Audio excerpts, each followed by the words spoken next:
The moon turned black the moment Prince Kael vowed to love another woman. No one noticed at first. They were too busy watching Elara carry the bride's veil. The royal wedding hall of Thornveil had been dressed in silver roses, wolf-bone candles, and banners of midnight blue. Every noble pack in the northern kingdom had come to witness the union that would secure the throne. Wolf Prince Kael Ardyn, heir of the Winterfang crown, and Lady Seraphine Vere, the most perfect Luna candidate the royal council could buy with fear, blood, and politics. And behind the bride, barefoot on the frozen marble, walked the girl Kael had once been destined to claim. Elara Wren, the rejected Luna. She wore the gray dress of a palace servant, plain enough to make her invisible and thin enough to let the winter air bite through. Her dark hair had been braided without ornament. Her wrists were bare where a mate bracelet should have rested. In her hands she carried Seraphine's ceremonial veil, a river of moon-white silk so long it dragged across the floor like a beautiful lie. The court had made her carry it on purpose, not because they needed a servant, because they needed a symbol. Elara had once stood beside Kael beneath the first moon of winter, his hand locked around hers, his wolf calling to hers with a force that had made every candle in the chapel lean toward them. The bond had been undeniable then, a living thread, a sacred pull, the kind of bond old songs promised could survive war, exile, and death. Then, 3 months ago, Kael had looked at her with empty eyes and said he felt nothing, no pain, no recognition, no bond. Tonight, the court wanted proof that the abandoned girl had accepted her place. They wanted her behind the bride, hands lowered, eyes dry, carrying another woman's glory, while her own heart was buried alive. In Thornveil, humiliation was most powerful when it wore silk. Elara kept her head bowed, not in submission. In survival, if she looked at Kael too long, she might remember the boy who once followed her into the old wolf orchard during a snowstorm because she had been foolish enough to say the trees sounded lonely. She might remember his laugh, low and rare. She might remember the way his wolf had brushed against hers in the dark, not touching, only recognizing. She might remember his voice against her hair, whispering, "No crown will ever command me away from you." The crown had not needed to. Someone else had. Kael stood at the altar in black wedding armor, tall and silent, his dark hair tied at the nape of his neck, his silver-blue eyes fixed on the priestess before him. He looked every inch the wolf prince, feared, elegant, untouchable.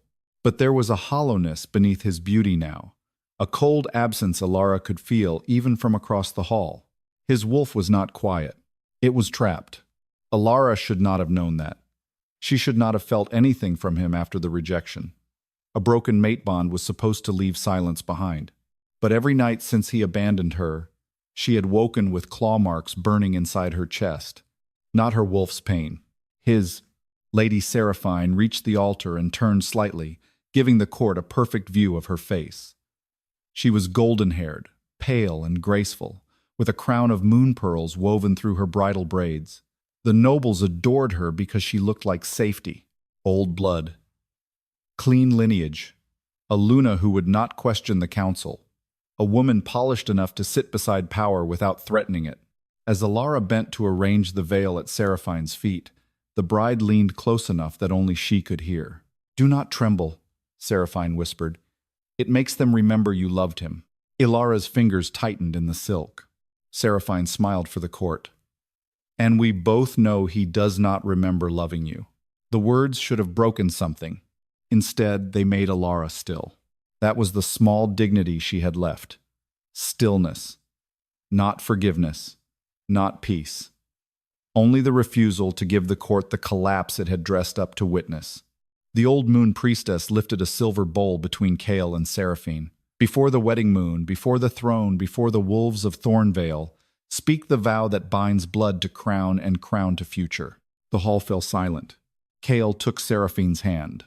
Elara stared at the veil until the white silk blurred.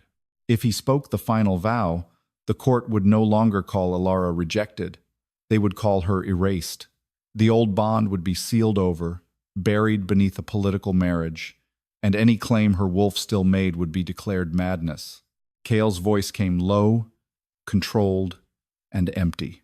"I, Kael Ardyn, Wolf Prince of Thornveil, Take Lady Seraphine Vere as my chosen bride and future Luna. I bind my crown, my blood, and my wolf to hers beneath the wedding moon. Elara's breath stopped. Above the glass ceiling, the full moon flickered. The priestess faltered, only for a heartbeat, but Elara saw it. The moonlight dimmed, then returned, colder than before. The wolf-bone candles along the aisle bent toward Elara. The silver bowl in the priestess's hands trembled hard enough to send ripples through the ceremonial blood inside. Kael's eyes shifted, not toward Seraphine, toward Elara. For the first time in 3 months, he looked at her as if something inside him had heard her name. Seraphine's fingers tightened around his hand. Continue. The priestess swallowed. Lady Seraphine Vere, speak your answer. Seraphine lifted her chin. I accept his crown, his blood, and his wolf as mine. The moon went black. Not clouded, not hidden. Black. A gasp tore through the wedding hall as darkness slammed across the glass ceiling. The silver roses lining the aisle withered in seconds. The wolf-bone candles turned blue, then black, then burned with flames shaped like tiny howling mouths. Elara dropped the veil. The silk hit the marble at her feet and caught fire. Not ordinary fire, silver fire. It rose from Elara's hands first, curling around her fingers like living moonlight. It ran beneath her skin, up her wrists, along the inside of her arms, burning without pain. The old scar over her heart, the place where the mate bond had supposedly broken, split open in a line of silver light. The court recoiled. Someone whispered, "Eclipse fire." The priestess stumbled back so violently the silver bowl slipped from her hands and shattered on the altar steps. Kael moved, not toward his bride. Toward Elara. Seraphine caught his arm. No. The word cracked like a command. Kael stopped as if struck. His face twisted with pain. For one terrifying second, black veins appeared beneath his eyes, then vanished. His wolf surged behind his gaze, wild and furious, fighting something Elara could not see. "Elara," he whispered. Her name in his mouth silenced the hall. Seraphine went pale. The council elders stood. Elara looked at Kael through the silver flames rising around her hands. Her heart was breaking all over again, but this time the break did not make her smaller. It made the moon answer. "You remember my name now?" she asked. Kael took one step toward her. The wedding crown on Seraphine's head cracked. Above them, the black moon split with a thin silver line. Then every wolf in the hall began to whimper, not from fear of Elara, from recognition. The oldest council elder pointed a shaking hand at her chest, where the silver scar now burned like a second moon. "That mark," he breathed. "It was supposed to be dead." Elara looked down. The light over her heart was no longer a scar. It was a crescent wrapped around a broken wolf's eye. Seraphine's perfect face twisted not with confusion but with terror, because she knew what it meant. Kael saw her fear. His voice dropped, dangerous and low. "What did you do?" Before Seraphine could answer, the chapel doors burst open. A wounded royal guard staggered in, blood freezing on his armor. He fell to one knee before the altar, his face white with horror. "My prince," he gasped. "The wolves beneath the old crypt are awake." The floor trembled. Beneath Elara's feet, something ancient howled. The black wedding moon lowered over Thornveil like an eye-opening, and the silver fire in Elara's hands answered it. The silver fire answered the howl beneath Thornveil, and every wolf in the wedding hall dropped to one knee. Not willingly. One by one, nobles collapsed against the frozen marble, their claws scraping the floor as they fought the force pressing their heads down. Royal guards snarled through clenched teeth. Council elders choked on their own commands. Even the moon priestess lowered, trembling before the blackened wedding altar. Elara remained standing, barefoot beside the burning veil. Silver fire curled around her fingers, bright and cold, climbing her wrists like living moonlight. The mark over her heart pulsed beneath the gray servant dress, no longer a scar, no longer hidden. A crescent wrapped around a broken wolf's eye burned there, answering the black moon above the glass ceiling. She had walked into this hall as the rejected Luna forced to carry another woman's veil. Now the court could not lift its head. Kael was still standing too. Barely. His boots had cracked the marble beneath him. One hand pressed against his chest as if something inside him was trying to tear free. His silver blue eyes burned gold at the edges, and when he looked at Elara, he did not look empty anymore. He looked wounded. Elara, he whispered. The sound of her name in his mouth nearly broke her. For 3 months, he had looked through her like a stranger. Now, in front of his bride, his court, and the moon that had turned black above them, he said her name as if it had been buried alive inside him. Seraphine clutched the altar to keep from falling. Her moon-pearl bridal crown had cracked. Her golden hair had slipped loose from its perfect braids. For the first time, she did not look like Thornveil's chosen future Luna. She looked afraid. Elara saw it. "You knew," she said. Kael turned slowly toward Seraphine. "What did you do?" Seraphine's lips parted. For a moment, only fear answered. Then she lifted her chin, trying to rebuild herself out of pride. "I saved Thornveil." The word struck the hall harder than the eclipse. "From her," Seraphine added, looking at Elara's burning mark. The floor trembled. A howl rose again from below the palace, deeper this time, full of chains and old pain. Elara pressed one hand over the mark on her chest, and a vision slammed into her. Seraphine kneeling before an old moon priestess. A silver knife. A bowl of black water.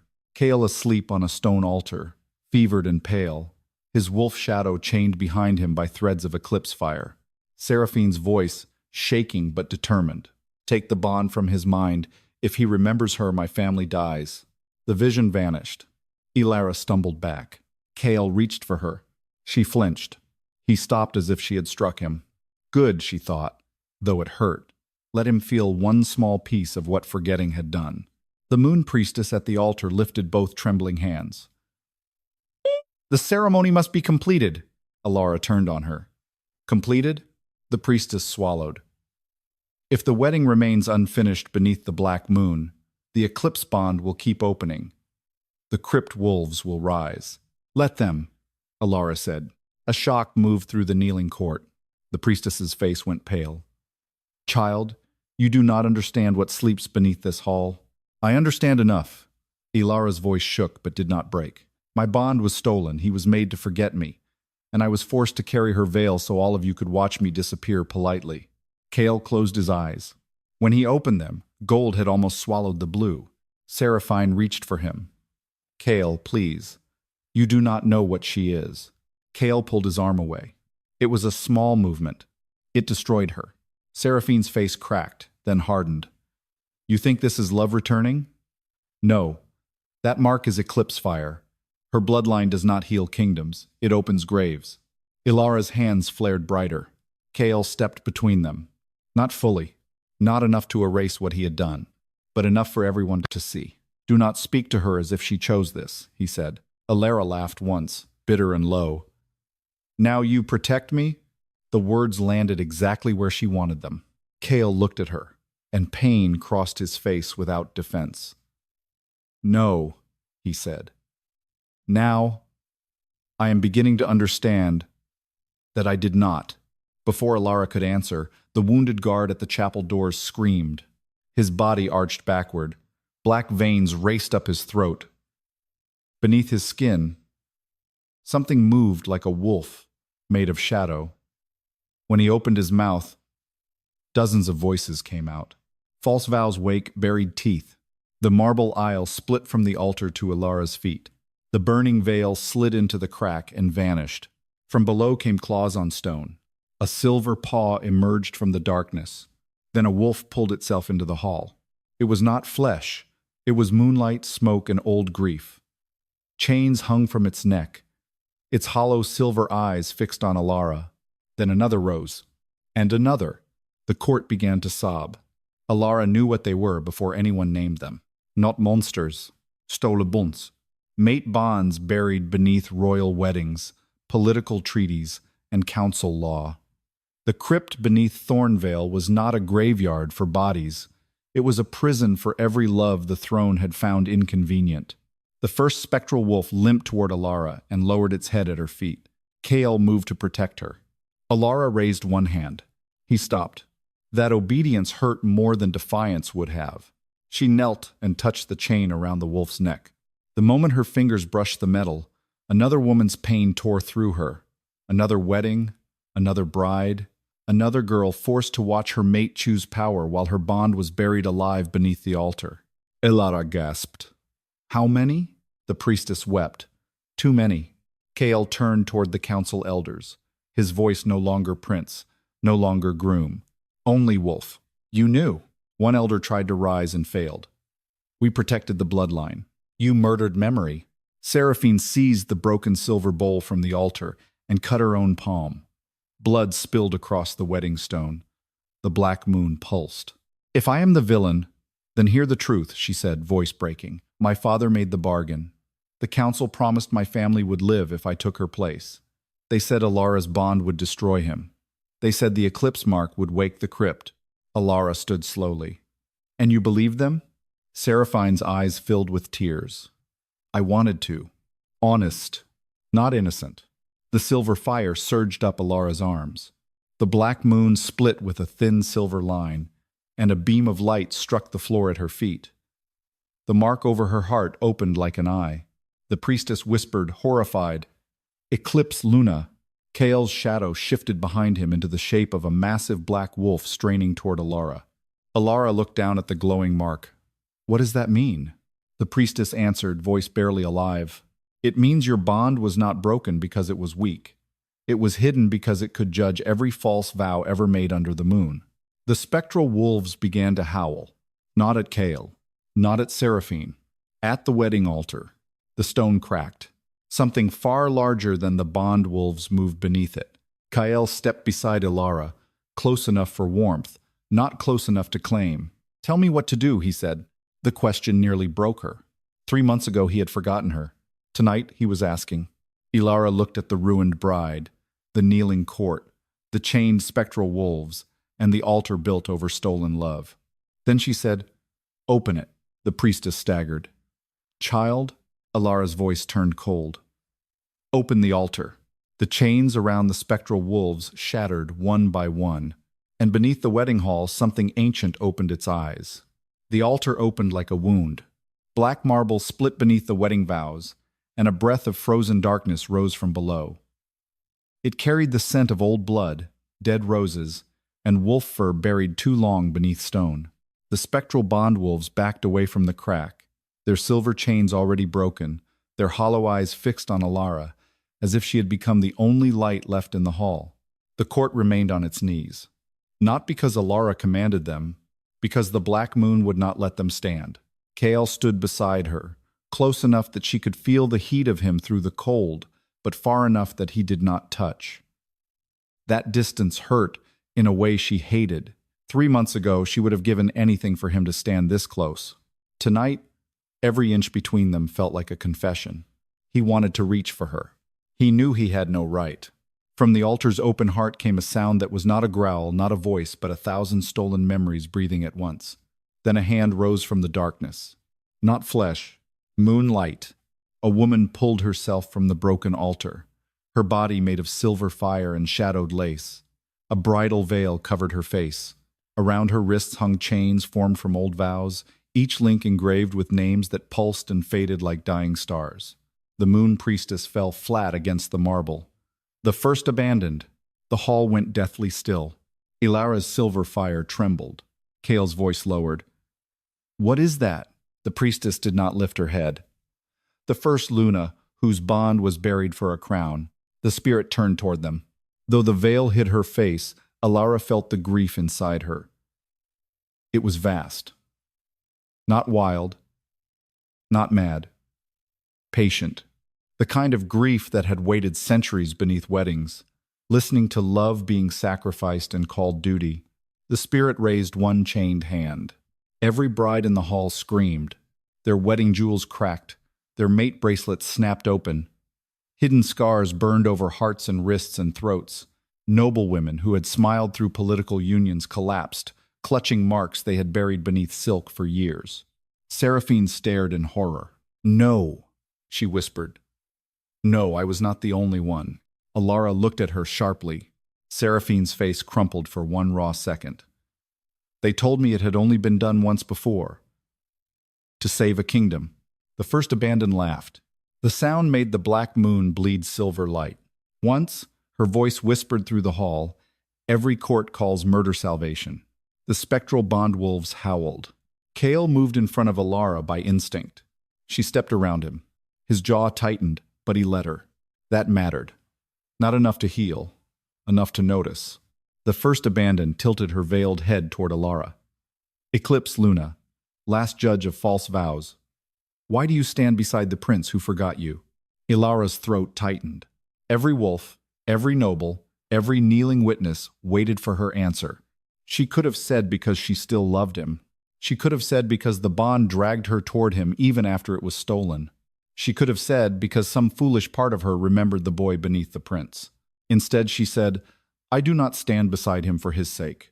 Kael closed his eyes as if the words cut cleanly through him. Elara lifted her chin.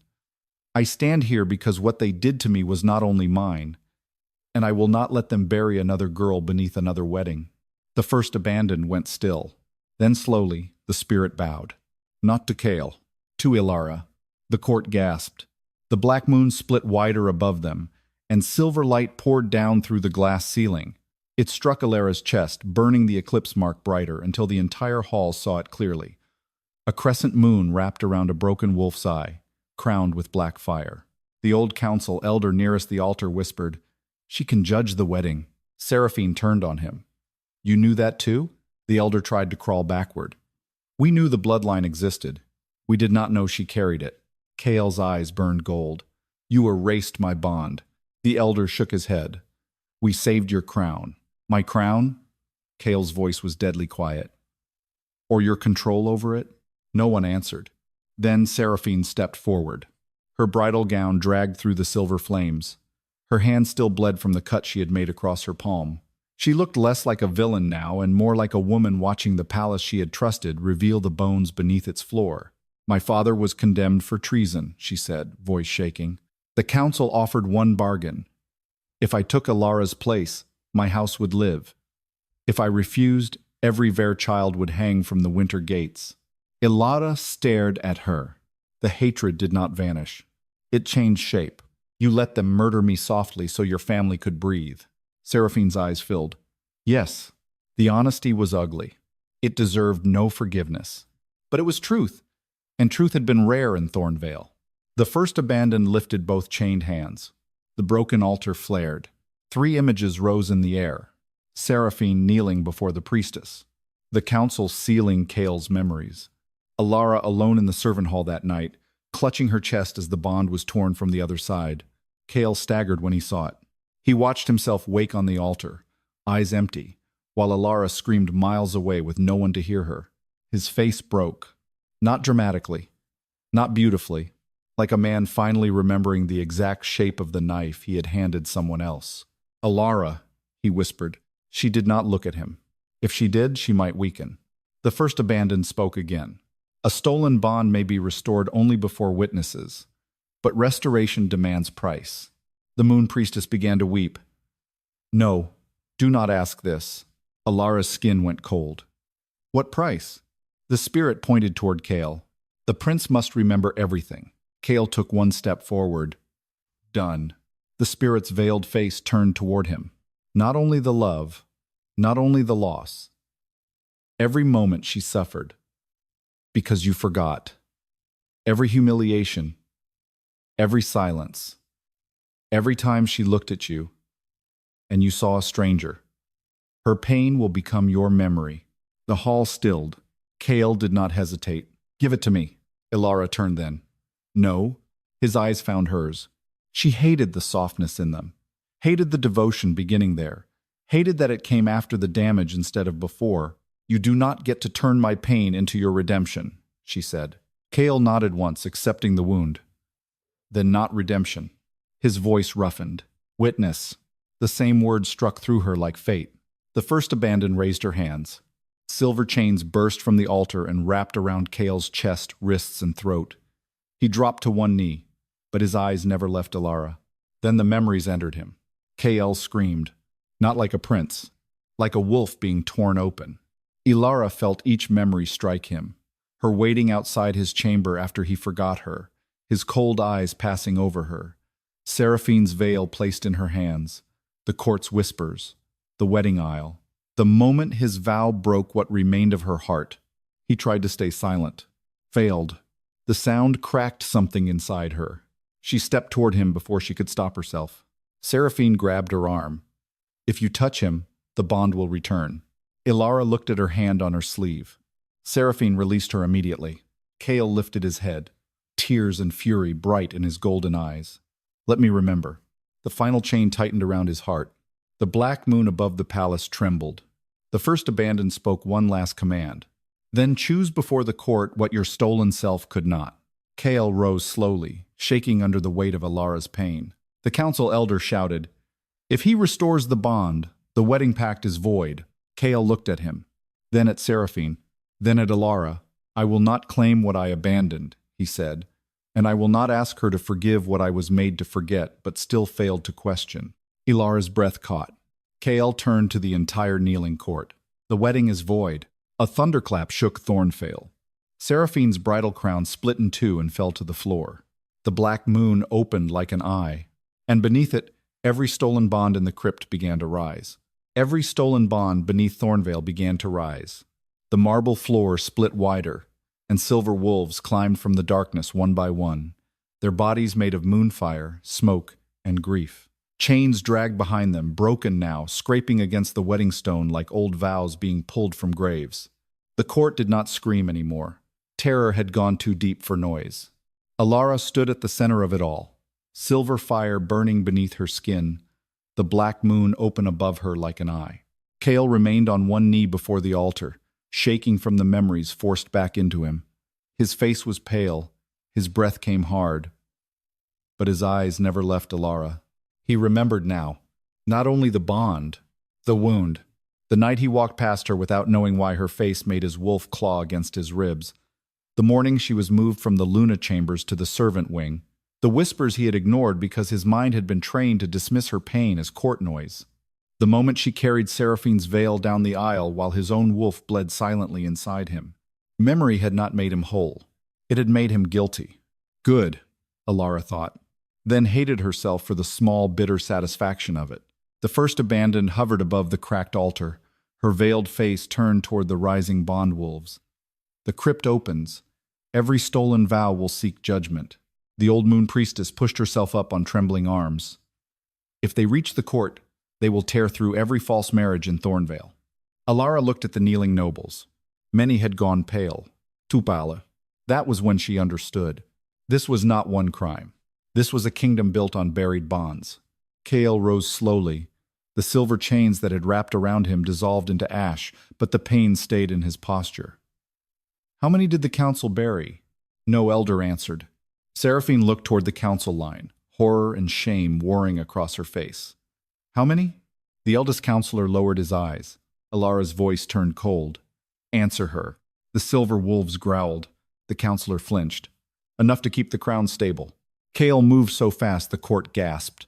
In one stride, he crossed the altar steps and seized the elder by the front of his robe. You cut bonds to arrange alliances? The elder's voice shook. We prevented wars. You chained souls. We preserved bloodlines. You murdered choice. The words echoed through the hall, and the black moon answered. A beam of silver light struck the wedding altar, revealing hidden carvings beneath centuries of ceremonial polish. Names. Hundreds of them. Women's names, men's names, mate pairs crossed out, replacement spouses carved beside them, royal treaties written over broken hearts. Elara stepped closer. Her own name glowed near the newest mark, Elara Wren. Beside it was Kael Ardyn. A black line had been carved through the bond, and beside Kael's name, newly etched in gold, was Seraphine Vare. Elara stared at the inscription until her vision blurred, not because she had not known, because seeing your life reduced to a political correction was another kind of violence. Kael saw it too. His hand fell from the elder's robe. Elara, do not say my name softly, she said, not here. He went still. Seraphine stepped toward the altar, her broken bridal crown lying in two pieces behind her. My name is there too. Elara looked at her. Seraphine touched the gold letters with trembling fingers. They did not just use me to replace you. Her voice cracked. They bound me to a lie and called it survival. The first abandoned lowered her chained hands.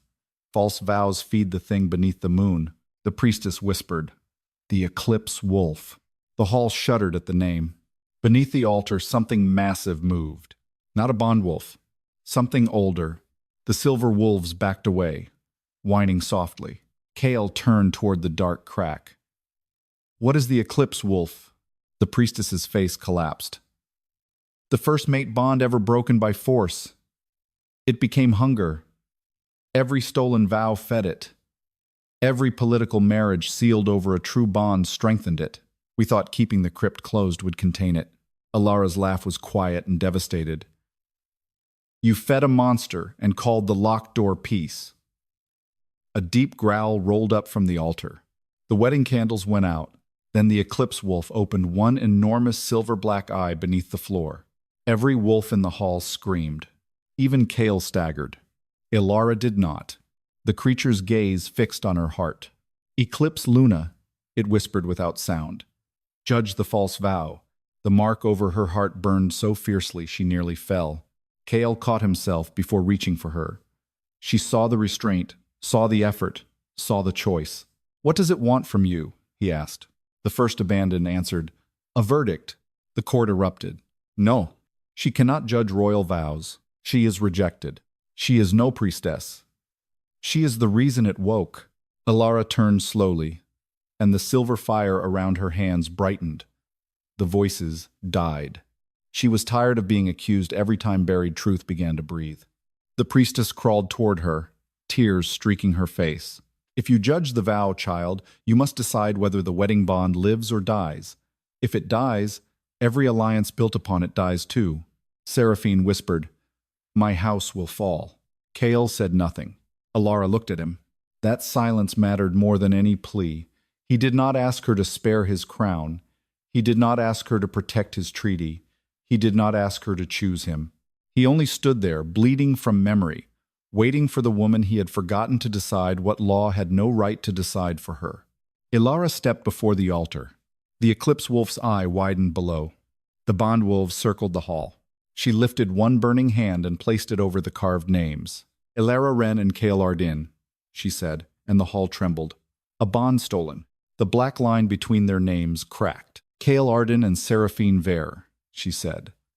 A vow arranged through fear. Seraphine closed her eyes. The gold letters began to bleed. Elara's voice shook, but it did not break. I judge this wedding false. The altar split. Seraphine's bridal gown burst into silver flame, not burning her, but burning away every enchanted thread sewn into it. Gold chains appeared around her waist, throat, and wrists, then shattered. She collapsed with a sob, free and ruined at once. Kael gasped as the black line through his bond with Elara burned away. The force struck them both. Elara saw his memories rush toward her. Not all. Not enough to drown. Just one. Kael waking night after night with her name on his tongue and Seraphine beside him, while the council told him grief was only wedding nerves. Kael saw one of hers in return.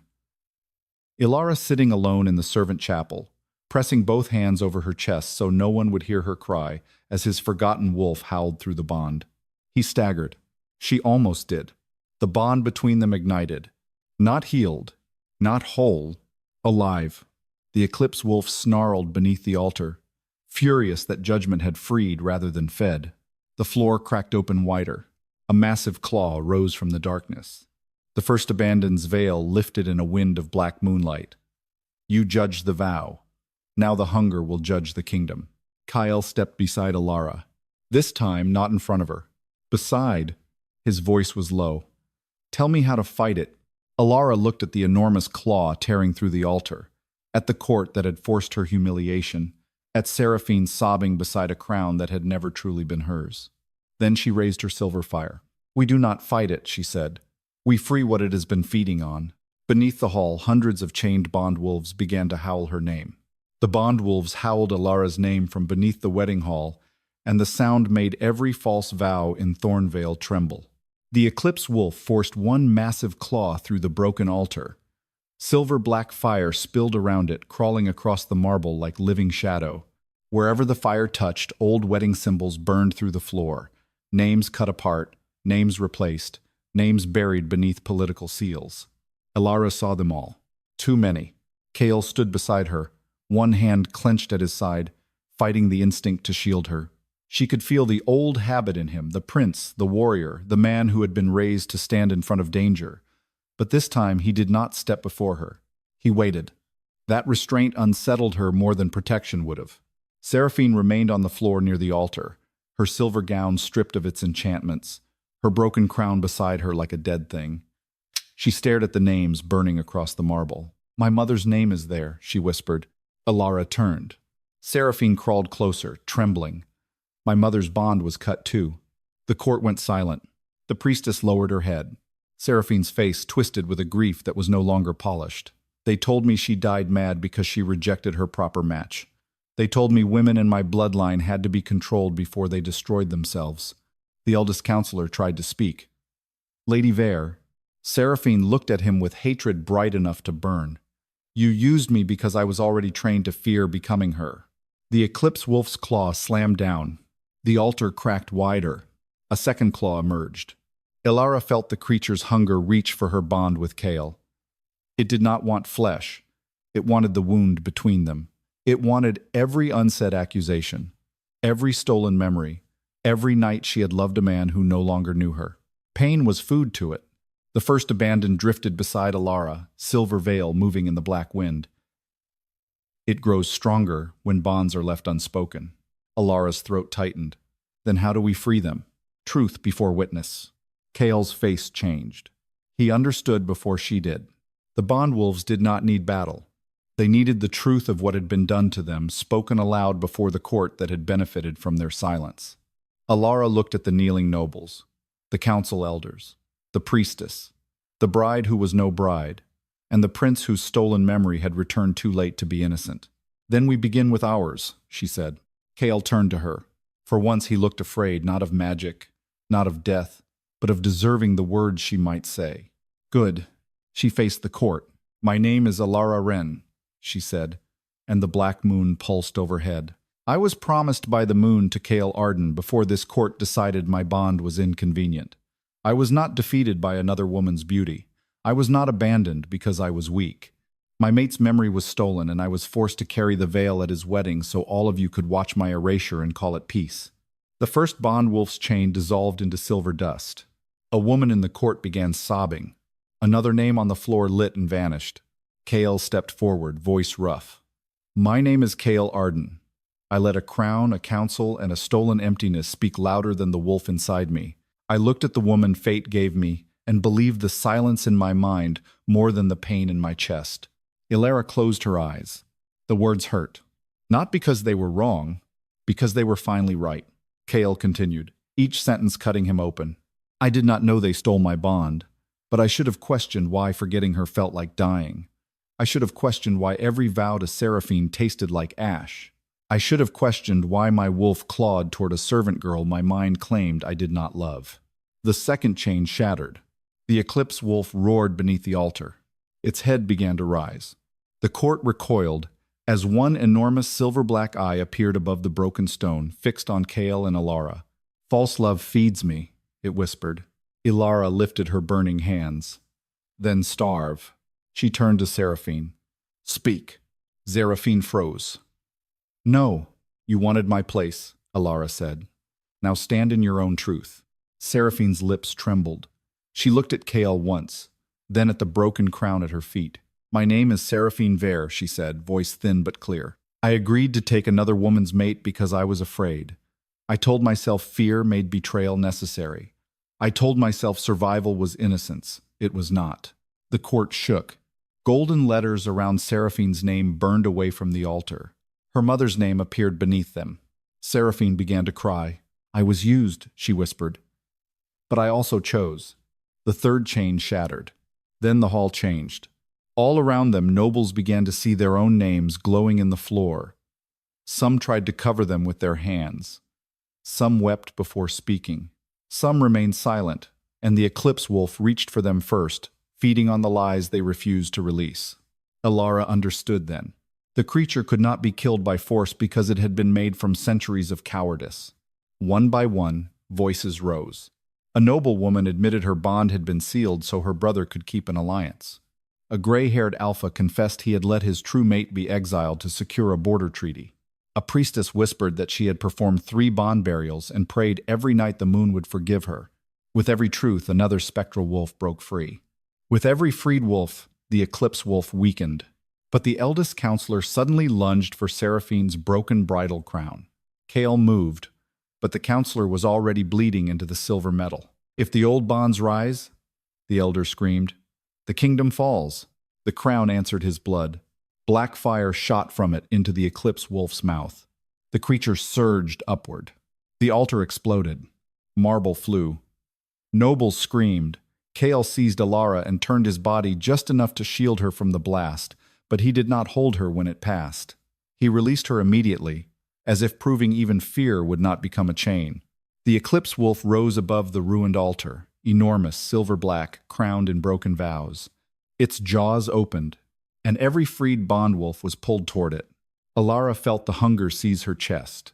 Kael felt it too. Their restored bond flared between them, alive and wounded and bright enough to tempt the monster more than all the others. The first abandoned's voice rang through the hall. "It wants the strongest bond now."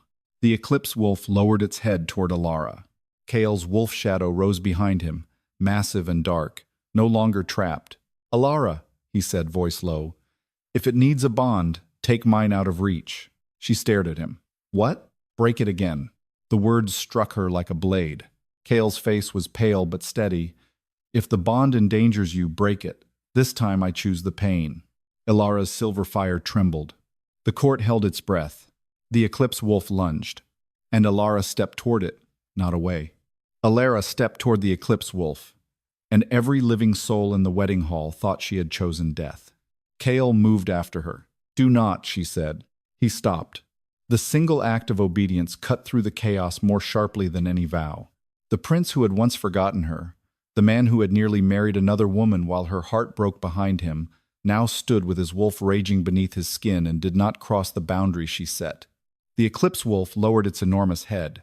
Its body was made of silver-black fire, old vows, buried grief, and every love Thornveil had sacrificed to keep its throne stable. Around its throat hung thousands of broken chains. Its eyes were not cruel. That was what frightened Elara most. They were starving. It was not evil. It was pain left too long without witness. Kael's voice shook behind her. "Elara, it will take the bond." She looked at the monster. "No, it will try." The eclipse wolf opened its jaws. The pull came instantly. Elara felt the bond between her and Kael stretch from her chest like a thread of living fire. Every memory attached to it burned at once. His hand in hers beneath the first winter moon, his empty eyes after the spell, her own body walking behind Seraphine with the bridal veil in her hands, his voice saying another woman's name before the altar, his scream when her pain became his memory. The monster wanted all of it. Kael dropped to one knee, one hand pressed to his heart. "Break it," he rasped.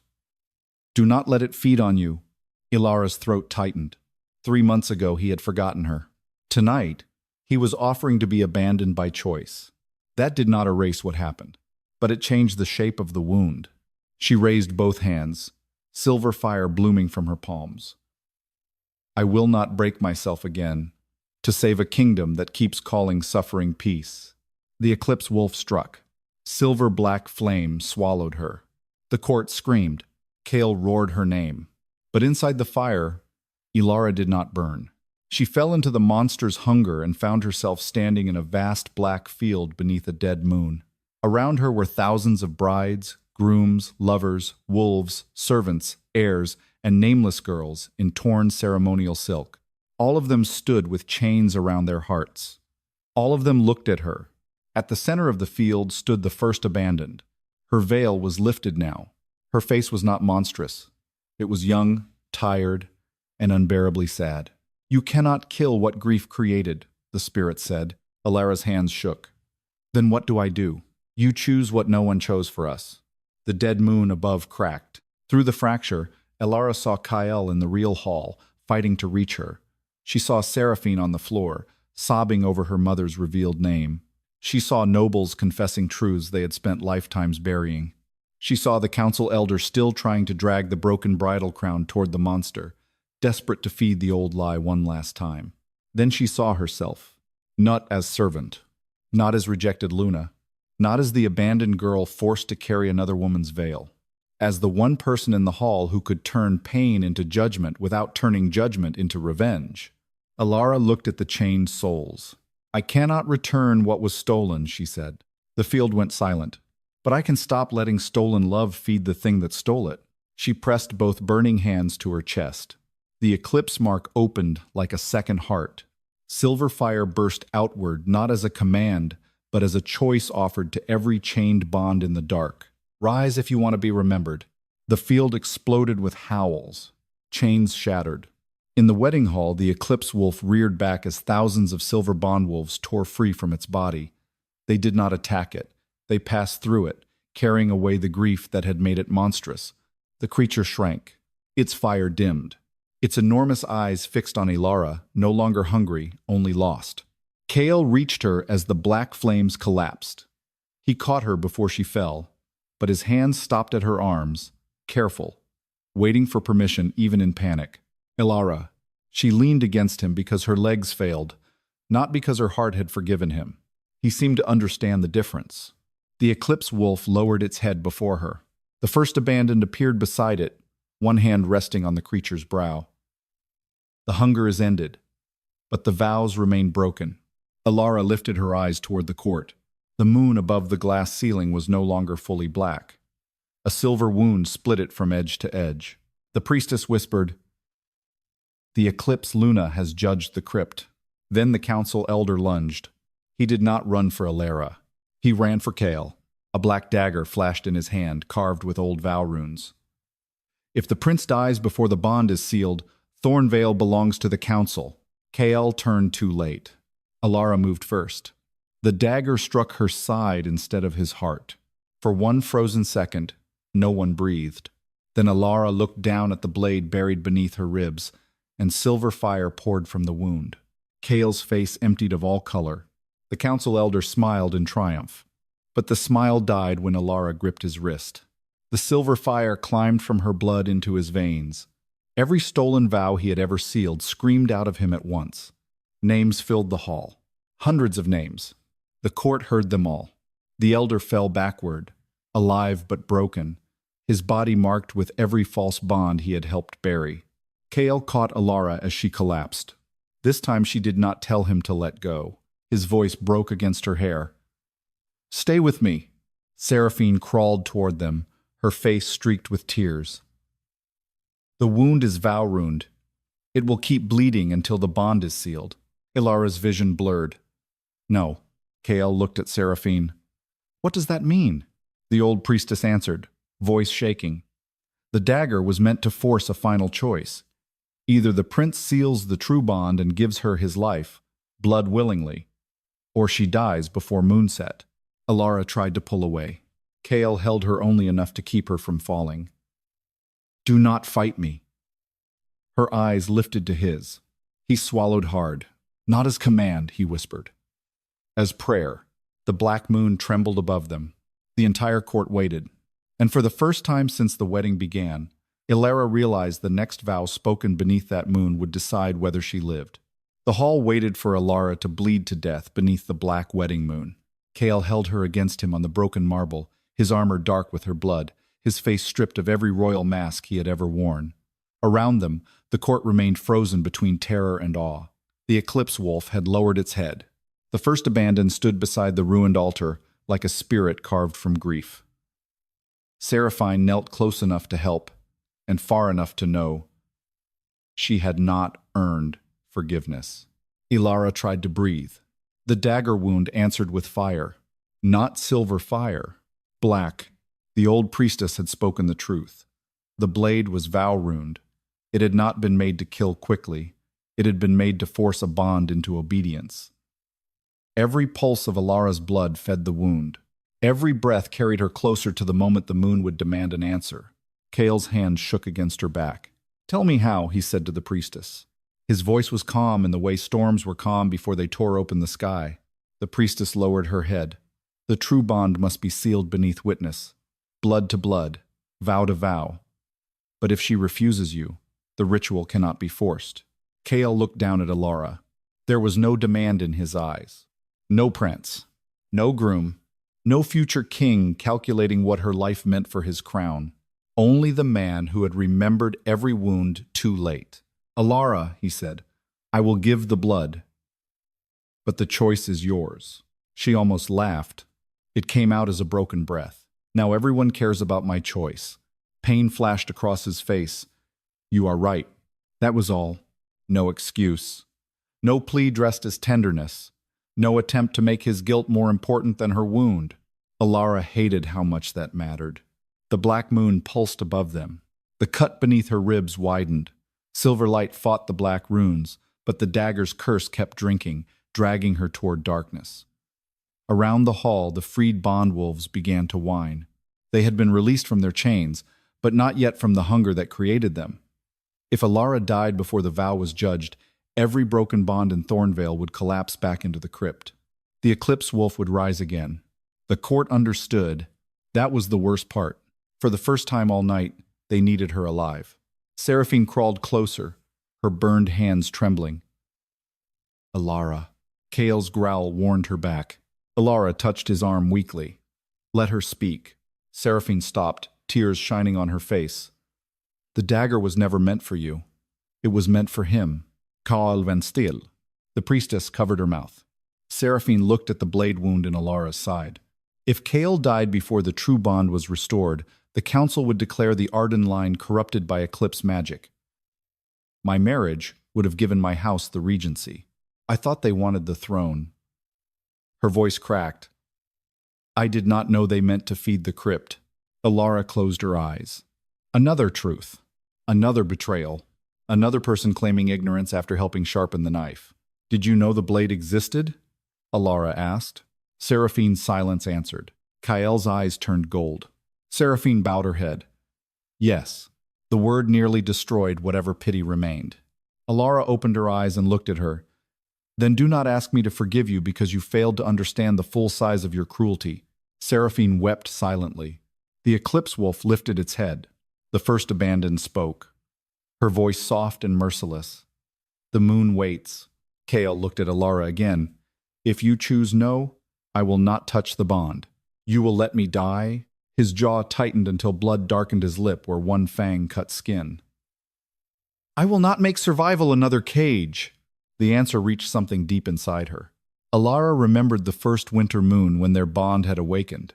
She remembered Kael's hand finding hers in the old orchard, his wolf brushing hers like a promise without words. She remembered his laugh before politics, before Seraphine, before stolen memory turned love into ash. Then she remembered the wedding aisle, the veil in her hands, his vow to another woman, the way her heart had broken while every noble watched. Both truths lived inside her. One did not erase the other. I will not be sealed to you as payment for pain, she whispered. Kael bowed his head. Then name the vow. The court stirred. Elara stared at him. What? You heard me. His voice roughened. Not the priestess, not the council, not the crown. You name what the bond becomes, or it does not become anything. The black moon trembled. The old priestess looked horrified. No prince has ever allowed a Luna to write the vow. Kael did not look away from Elara. Then Thornveil has been wrong longer than I have been alive. A silence fell. Heavy. Dangerous. Alive. Elara felt the bond between them flicker, not restored but listening, like a wounded animal deciding whether to come closer or run. The wound in her side burned hotter. She did not have long. She lifted her bloodied hand. Kael offered his without hesitation. Their palms touched. The hall filled with silver light. Elara spoke first, her voice weak but clear. I do not vow obedience. Kael answered, I do not ask it. I do not vow silence. I will never again mistake your silence for consent. Her breath trembled. I do not vow to forget what happened. His eyes shone with pain. I will remember it with you. The bond flared between their hands. The black runes around her wound began to crack. Kael drew a dagger from his belt and cut his palm without ceremony. Blood welled dark red, edged with gold from his wolf. He pressed it to hers. Then hear mine, he said. The court leaned in. I vow no crown will stand between my wolf and the truth again. I vow that if power demands your humiliation, I will call that power my enemy. I vow that I will not claim you to repair my shame. I will stand beside you only as long as you choose to let me." The silver fire surged. Elara gasped as warmth rushed through the wound. The black runes screamed and peeled away from her skin like burning thread. Kael shuddered as the pain crossed into him, not stealing her suffering, but sharing enough to keep death from closing its hand. The eclipse wolf bowed. The first abandoned lowered her veil. The black moon split open. Moonlight, true and silver, poured into the hall for the first time since the wedding began. Elara's wound closed beneath Kael's hand. Not fully. A scar remained. A crescent broken by a wolf's eye. The court exhaled. Kael did not. He kept his hand beneath hers, waiting. Elara slowly pulled away. The bond did not break. It remained between them, bright and wounded and awake. Then the eldest counselor, marked by every false vow he had buried, began to laugh from the floor. Everyone turned. His eyes were black now, not with grief, with possession. "You freed the bonds," he whispered. "You sealed the strongest one." The marble beneath him cracked. The broken altar answered. From the depths below Thornveil, a second howl rose deeper than the eclipse wolf, colder than the first abandoned, older than any mate bond. The priestess went white. "No." Kael rose, pulling Elara carefully behind him before remembering and stopping himself. Elara stepped beside him instead. The counselor smiled with another mouth's hunger. "You did not wake the crypt," he said. "You opened the door beneath it." The black moon vanished, and every shadow in the wedding hall turned toward Elara. Every shadow in the wedding hall turned toward Elara. Not like darkness, like wolves. They stretched from beneath the kneeling nobles, from the broken altar, from the torn wedding banners, from the corners where candlelight had died. Long black shapes lifted from the marble, their heads low, their eyes empty, their bodies made from all the vows that had never been spoken aloud. Kael stepped beside Elara, not in front of her this time. His hand hovered near hers, waiting. Elara noticed. Even with the hall collapsing around them, even with her wound still burning, and the true bond alive between them, she noticed. "You may touch me," she said. Kael's breath caught. Then his fingers closed around hers. The bond answered with silver fire. The shadows recoiled. The possessed counselor laughed from the floor, his body twisting as something old spoke through him. How touching. The prince remembers manners while the thing beneath the crypt wakes. The old priestess staggered back. The devourer below. The name moved through the hall like frost. Elara looked at her. "What is it?" The priestess's face had gone gray. The first hunger. Older than the eclipse wolf. Older than the throne. The council did not create it. They fed it. Every stolen bond, every false vow, every silence buried under this palace kept it sleeping. Kael's jaw tightened. And now? The priestess looked at the shadows circling the hall. Now it has found the strongest bond in Thornveil. Elara felt the mark over her heart pulse. Her bond with Kael burned bright but not clean. It carried love, betrayal, memory, blood, refusal, choice. A healed thing might have shone softly. Theirs burned like a blade fresh from fire. The devourer wanted it, not because it was perfect, because it had survived being broken. Seraphine pushed herself to her feet, shaking. "Then we cut it. If the bond is what it wants, cut it before it reaches her." Kael's grip tightened around Elara's hand. Only once. Then he loosened it, giving her room to pull away. Elara looked at Seraphine. "You are very comfortable offering other women's hearts to save rooms you helped set on fire." Seraphine flinched. "Good." Then she lifted her ruined hands. "Yes, I am. Because I was taught that survival meant choosing who would hurt instead of me." Her voice cracked. "I am trying to unlearn it before everyone dies." The honesty did not make Elara forgive her, but it made her listen. A shadow wolf lunged. Kael turned, claws flashing, and tore through it. The creature split into smoke, then formed again farther away. "They do not die," he growled. "No," Elara said, watching the shadows bend around the freed bond wolves. "Because they are not bodies." The first abandoned appeared beside the broken altar, dimmer now, her silver veil torn by black wind. They are the shape of every vow made without truth. Elara understood. The devourer was not only beneath the palace, it was in the court, in the laws, in every witness who had watched another heart be sacrificed and called it peace. She turned to the nobles still kneeling. Stand. No one moved. Fear held them. Shame held them harder. Elara's silver fire flared. I said stand. Not because I command you. Because if you stay on your knees waiting for someone else to save you, this thing will eat every truth you never had the courage to speak. One by one they rose.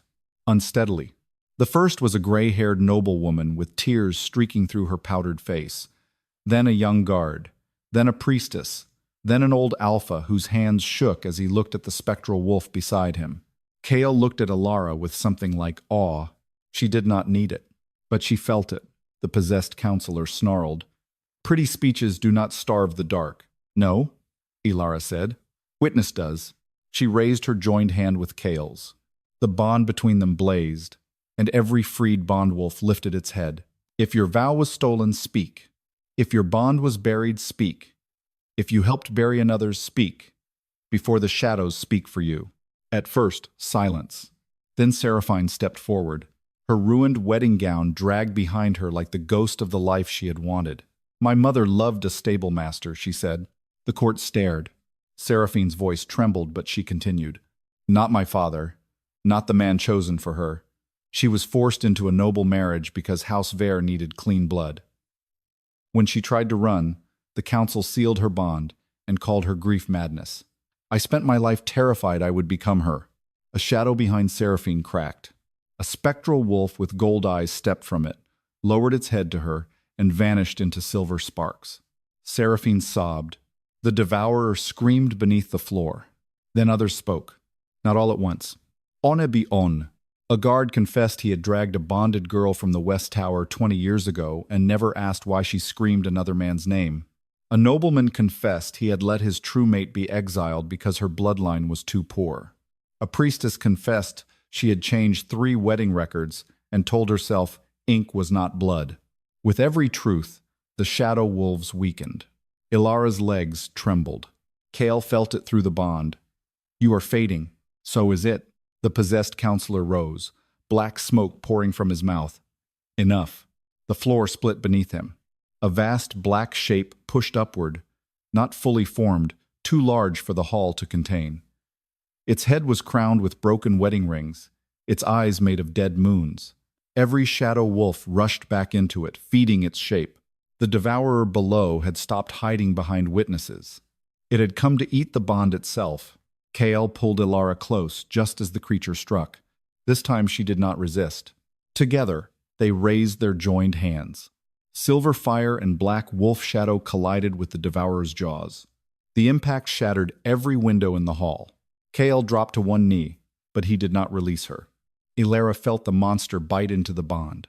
Pain tore through both of them. It showed her every reason to let go. His forgotten eyes, the wedding vow, the veil in her hands, Seraphine's crown, the court's watching faces. It turned each memory into a blade and offered freedom if she severed the bond herself. Kael felt it too. She knew because his voice broke beside her.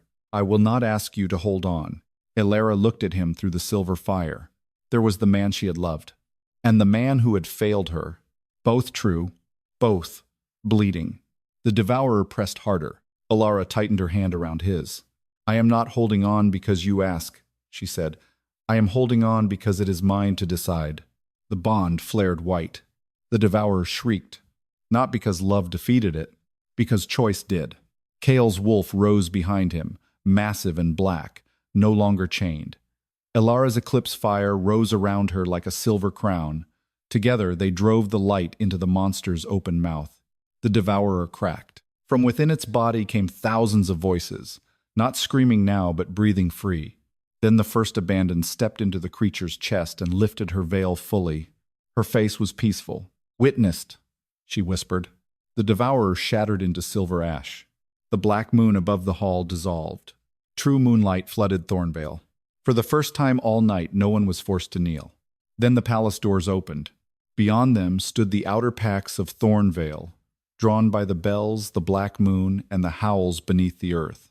At their head stood King Ardyn, Kael's father, alive and furious, wearing the winter crown. His eyes moved from the ruined altar to Seraphine's broken gown, to Kael holding Elara's hand. Then his gaze hardened. What has she done to my son? King Ardyn entered the ruined wedding hall like a man who had already chosen someone to blame. The outer packs followed behind him in a tide of fur, armor, and winter steel. Alphas from the mountain borders, river wolves from the eastern valleys, old blood families from the snow keeps beyond Thornveil's walls. They had not seen the stolen bonds rise. They had not heard the buried vows confess. They had not felt the devourer shatter beneath truth and choice. They saw only what fear wanted them to see. The wedding altar destroyed, the black moon fading, Seraphine on the floor in a ruined bridal gown, Kael holding Elara's hand. And Elara standing at the center of it all with silver eclipse fire still burning around her like a crown no one had given her permission to wear. King Ardyn's eyes narrowed. What has she done to my son? Kael stepped forward immediately. She saved him. The king's gaze cut to him. Release her hand. The command struck the hall with royal force. Several wolves flinched. Kael did not move.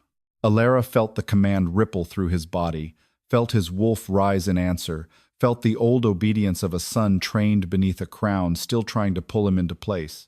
His fingers tightened once around hers, not to hold her captive, but to tell her he was still choosing. Then he let go, not because his father ordered it, because Elara had already turned her hand free. She would not be protected like a possession.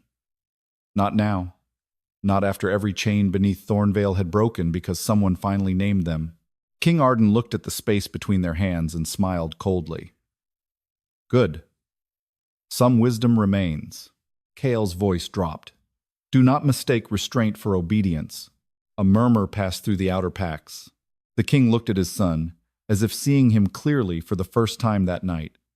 You stand in a destroyed chapel beside the girl whose mark turned the wedding moon black, and you speak to me of restraint? Elara lifted her chin. The moon turned black because the vow was false. The king's eyes moved to her slowly. For years, Elara had imagined standing before this man. Not as a servant, not as a discarded Luna, as someone worth answering. Now that moment had come, and she felt only exhaustion, sharpened into calm. You will not address the king unless summoned, one of the mountain alphas snarled. Kael's wolf shadow surged behind him. Elara raised one hand, not to silence Kael, to remind him. Choice. He stopped himself. The mountain alpha saw the gesture and laughed. She commands him already. No, Kael said. She reminds me who I chose to become. That struck the room harder than anger would have. King Ardyn's face darkened. You chose treason when you voided the wedding. I chose truth. You chose a rejected girl over the stability of your kingdom. Kael looked at the ruined altar, then at the freed bondwolves still glowing faintly around the edges of the hall. If stability requires buried bonds and stolen memories, then it was never peace. The old king's hand closed around the hilt of his sword. Seraphine slowly rose from the floor. All eyes turned to her. She looked nothing like the perfect bride who had entered beneath moon roses and praise. Her hair had fallen loose. Her hands were burned. Her gown was marked with ash and silver light. But there was something steadier in her now than beauty had ever given her. My king, she said. Ardyn's gaze softened slightly. Lady Seraphine, you were wrong tonight. Your house will be restored after this corruption is cleansed. Seraphine laughed. It was not loud. It was enough. My house was never clean. The old king stiffened. Seraphine looked at the outer packs. My marriage to Kael was built on a stolen bond. The council erased his memory of Elara. They used my father's sentence to force me into place.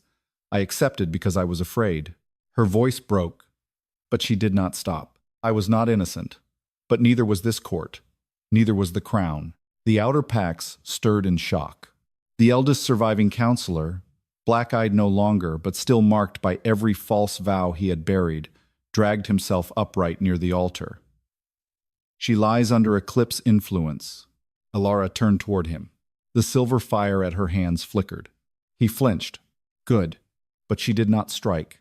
Instead, she looked toward the freed bondwolves. Show them. The hall went silent. One by one, the spectral wolves stepped into the moonlight. Each carried a memory in its hollow silver eyes. A noblewoman torn from her true mate. A soldier forced into a treaty marriage. A Luna declared mad because her bond would have exposed a council bargain. Seraphine's mother reaching for a stablemaster before her memories were sealed. Elara on the servant chapel floor, clutching her chest as Kael's bond was stolen from his mind. The outer pack saw everything, not as rumor, not as accusation, as witness. King Ardyn's face pallid. Kael stared at his father. "Did you know?" The question stripped the room bare. For the first time, the king looked old. "Not all of it," he said. Elara heard the shape of the lie immediately. Kael did too. His voice hardened. "That is not an answer." Ardyn's jaw tightened. "I knew bonds had been sealed in rare cases to prevent war. I did not know the practice continued." The first abandoned appeared beside Elara, silver veil lifted, face calm and merciless. Every ruler who benefits from silence claims surprise when the dead begin to speak. The king stepped back. Every outer pack wolf lowered its head, not in worship, but in dread. Ardyn looked at Elara again. This time, there was fear beneath his anger. "What are you?" Elara's chest burned. The eclipse mark answered the question before she could. Silver fire rose from her skin and formed a crescent of light above her heart. The freed bond wolves circled her, not as servants, but as witnesses. The first abandoned placed one ghostly hand over Elara's shoulder. The priestess whispered from the altar steps, "Eclipse Luna." The words moved through the hall. This time, no one laughed. King Ardyn drew his sword. Kael stepped instantly beside Elara, but the king did not point the blade at her. He pointed it at the old counselor. "Is it true?" he demanded. The counselor smiled with blood on his teeth. "It was necessary." The king's face hardened. The counselor's smile widened. "Do not pretend outrage now, my king. The throne loved our results. Peaceful borders, obedient houses, heirs born where we needed them. You wore the crown while we cleaned the blood from beneath it." Ardyn's hand shook. Kael's voice went cold. "Father." The old king closed his eyes. And in that silence, the kingdom heard confession. Elara felt no triumph, only a tired, aching grief. The truth did not return stolen years. It did not unmake the isle. It did not heal the memory of Kael looking through her with empty eyes while she carried another woman's veil. But truth did one thing power hated. It took away the comfort of denial. The counselor suddenly lunged toward the king. Kael moved, but Elara's fire was faster. Silver flame wrapped around the counselor's wrists, pinning him to the broken altar. Names burst across his skin, one after another, all the bonds he had helped bury. He screamed as the court read them aloud. Not from Elara's command. From their own horror. Kael looked at her, stunned. She did not look back. She faced King Ardyn. "I will not be used to replace one tyranny with another. I will not make wolves kneel because my mark frightens them. But I will not let your throne bury another bond." Ardyn's sword lowered. "What do you want?" The question should have been simple. It was not. Elara looked at Kael. His face held no demand. No hope he dared show openly. No claim. Only a quiet willingness to accept whatever answer she gave, even if it destroyed him. Then she looked at Seraphine, who stood alone in the ruins of a life built for survival. Then at the outer packs, waiting to see whether this night would become rebellion or rebirth. "I want the crypt opened," Elara said. "Fully. Every buried bond named. Every false marriage recorded. Every council law that allowed this burned before witness." The outer alphas erupted. "That will collapse alliances. It will start wars. It will shame half the kingdom." Elara's voice cut through them. "Then let shame belong to the ones who earned it." The first abandoned smiled. Kael stepped forward. "And I stand with her." King Ardyn looked at his son. "If you do, you may lose the throne." Kael's answer came without hesitation. "Then I lose what was built from stolen hearts." The hall stilled. Elara looked at him sharply. This was not a vow spoken to win her. It was a choice made before knowing whether she would ever take his hand again. That mattered. The black moon above the glass ceiling finally broke apart. True moonlight poured down over Thornveil, touching every wolf in the room. The freed bond wolves lifted their heads and howled, not in grief now, but in warning. Beneath the palace, the crypt doors opened one by one. Not just under the altar, all of them. Across Thornveil, hidden chambers cracked open beneath chapels, beneath noble houses, beneath the old council wing. Every buried bond began to wake. The old king looked toward the shaking walls. "What have you done?" he whispered. Elara's silver fire faded to a steady glow. "What should have been done long before me?" Then the bells of Thornveil began to ring, and from every corner of the palace, the dead vows started speaking their names. The dead vows began speaking beneath Thornveil. Their voices rose from under the wedding hall first, then from the chapel floors, then from the old council wing, then from the sealed rooms beneath noble houses where no servant had been allowed to clean for generations. Names filled the palace like smoke. Women's names, men's names, lovers divided for treaties, mates erased for bloodlines, children born into marriages built over graves. The outer packs heard them. The court heard them. And for the first time in Thornveil's history, no crown was strong enough to silence the truth. Elara stood beneath the broken wedding moon with silver fire fading around her hands. She should have felt victorious. Instead, she felt hollowed out. Power had not made the pain smaller. It had only given her enough light to see how far the damage spread. Kael stood beside her, not touching her now. He understood. The bond between them burned quietly, alive and wounded, but it no longer pulled like a chain. It waited. That mattered most. King Ardyn lowered his sword as the voices grew louder. Around him, the outer alphas stared at the glowing names crawling over the marble. Some looked furious, some afraid, some ashamed. Every pack had sent daughters into political marriages. Every pack had accepted peace without asking whose heart paid for it. The eldest counselor remained bound to the broken altar, silver flames around his wrists, every buried vow he had sealed written across his skin. He no longer screamed. He only shook as the court read the names. Elara looked at King Ardyn. "Open the records." His jaw tightened. "If I do, half the kingdom will turn on the other half. Then perhaps the kingdom should have thought of that before building peace from theft." A ripple moved through the hall. Kael's voice came low beside her. "Open them, father." The old king looked at his son. "You would tear Thornveil apart for her?" Kael's expression did not change. "No. I would stop asking broken things to call themselves whole." Elara's throat tightened. King Ardyn looked from Kael to Elara, then to the freed bondwolves gathering around the hall. Their hollow silver eyes watched him without hatred. That made them worse than enemies. Enemies could be fought. Witness could only be faced. At last, the king turned to the guards. "Bring the council ledgers." The remaining council elders began shouting at once. "You cannot! The alliances will collapse. The southern packs will withdraw their heirs. The river houses will rebel." King Ardyn's eyes flashed. "Then they may explain to their people why they fear the truth." The hall fell silent. It was not redemption. Not yet. But it was the first crack in a wall that had stood too long. The ledgers were brought before dawn, black books bound in wolfhide, sealed with moonstone locks, carried by trembling servants from the council vault. The old priestess broke the seals with shaking hands. Inside were names, dates, rituals, blood signatures, and the cold language of men who had learned to make heartbreak sound administrative. Elara watched as Seraphine found her mother's name, Lady Marielle Vere.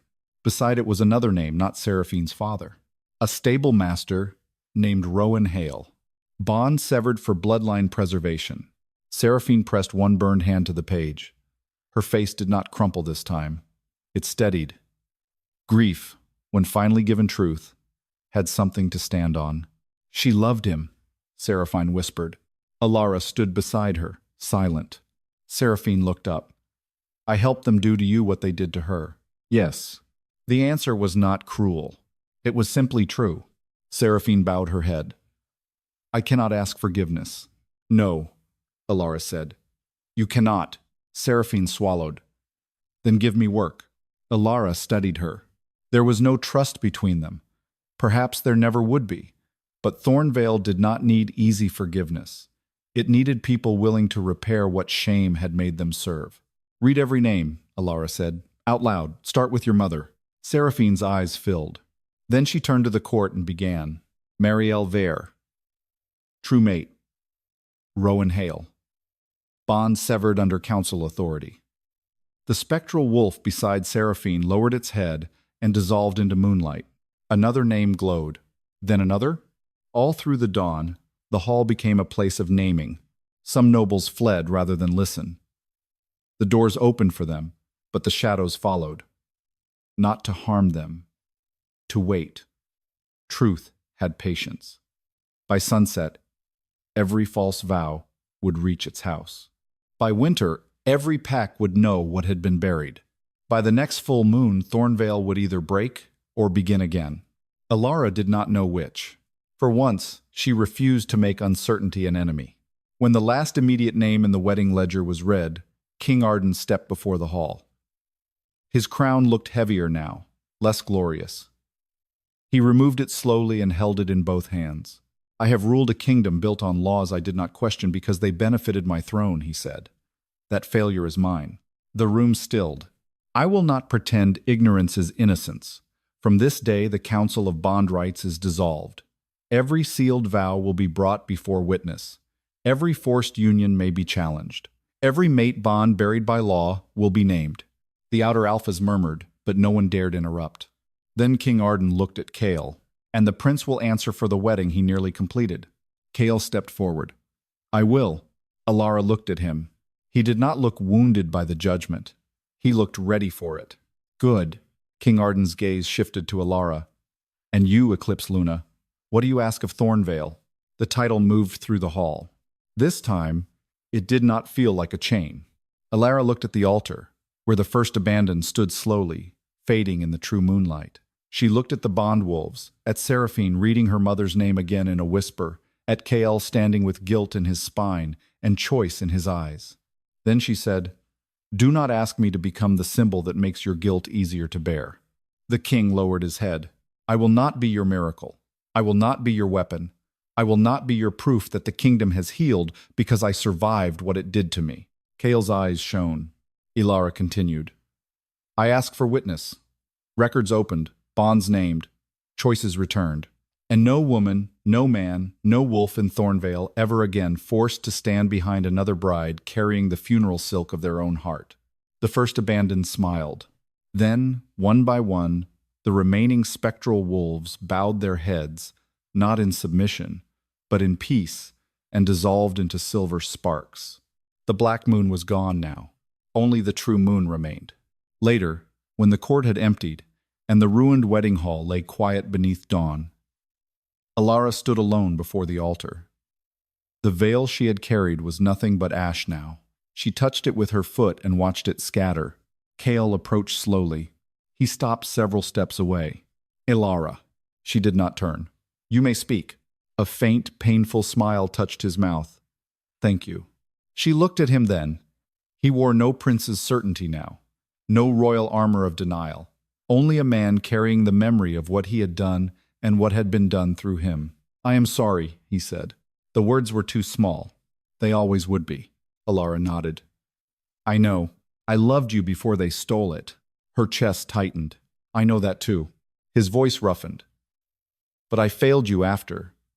Even without memory, something in me knew. My wolf knew. I ignored pain because obedience was easier than asking why it existed." Elara looked away before her eyes could burn. "Yes." Kael accepted the word. After a long silence, he said, "I will not ask you to be my Luna." That made her look at him. He held her gaze. "Not today. Not as payment for what happened. Not because the bond is alive. Not because the court witnessed us. If you ever stand beside me, it will be because you choose it when no wound is forcing your hand." The bond between them pulsed softly. For the first time, it did not hurt. Elara stepped closer. Kael did not move.